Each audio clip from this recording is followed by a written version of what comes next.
बाबा भोले को प्रसन्न करने के लिए अगर आप भी सोमवार का व्रत कर रहे हैं और सावन में शिव जी को प्रसन्न कर रहे हैं तो आपको शिव व्रत कथा को पढ़कर या सुनकर इस उपवास को पूर्ण करना चाहिए। सोमवार व्रत की विधि। नारद पुराण के अनुसार सोमवार व्रत में व्यक्ति को प्रातः स्नान करके शिव जी को जल और बेलपत्र चढ़ाना चाहिए तथा शिव गौरी की पूजा करनी चाहिए। शिव पूजन के बाद सोमवार व्रत कथा सुननी चाहिए। इसके बाद केवल एक ही समय भोजन करना चाहिए। साधारण रूप से सोमवार का व्रत दिन के तीसरे पहर तक होता है, मतलब शाम तक रखा जाता है। शिव व्रत कथा। एक समय की बात है, किसी नगर में एक साहूकार रहता था। उसके घर में धन की कोई कमी नहीं थी, लेकिन उसकी कोई संतान नहीं थी। इस कारण वह बहुत दुखी था। पुत्र प्राप्ति के लिए वह प्रत्येक सोमवार व्रत रखता और पूरी श्रद्धा के साथ शिव मंदिर जाकर भगवान शिव और पार्वती जी के पूजन करता था। उसकी भक्ति देखकर एक दिन मां पार्वती प्रसन्न हो गई और भगवान शिव से उस साहूकार की मनोकामना पूर्ण करने का आग्रह किया। पार्वती जी की इच्छा सुनकर भगवान शिव ने कहा कि हे पार्वती, इस संसार में हर प्राणी को उसके कर्मों का फल मिलता है और जिसके भाग्य में जो है उसे भोगना ही पड़ता है। लेकिन पार्वती जी ने साहूकार की भक्ति का मान रखने के लिए उसकी मनोकामना पूर्ण करने की इच्छा जताई। माता पार्वती के आग्रह पर शिव जी ने साहूकार को पुत्र प्राप्ति का वरदान तो दिया, लेकिन साथ ही यह भी कहा कि उसके बालक की आयु केवल 12 वर्ष होगी। माता पार्वती और भगवान शिव की बातचीत को साहूकार सुन रहा था।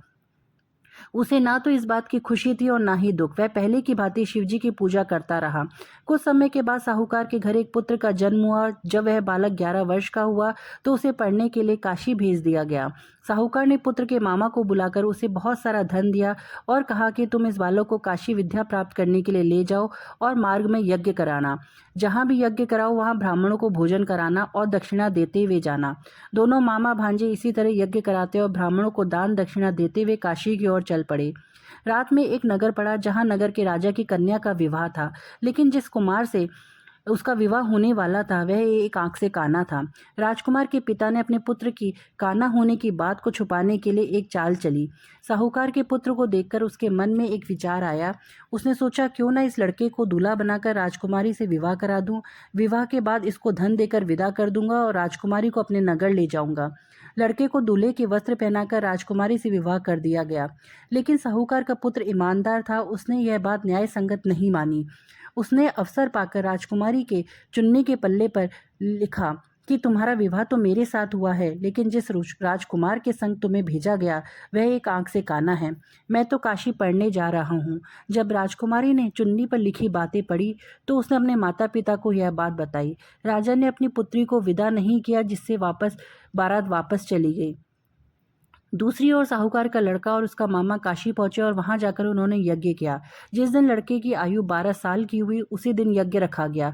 लड़के ने अपने मामा से कहा, मेरी तबीयत कुछ ठीक नहीं है। मामा ने कहा कि तुम अंदर जाकर सो जाओ। शिवजी के वरदानुसार कुछ ही देर में उस बालक के प्राण निकल गए। मृत भांजे को देखकर उसके मामा ने विलाप शुरू कर दिया। संयोगवश उसी समय शिवजी और माता पार्वती उधर से जा रहे थे। पार्वती ने भगवान से कहा, स्वामी, मुझे इसके रोने के स्वर सहन नहीं हो रहा। आप इस व्यक्ति के कष्ट को अवश्य दूर करें।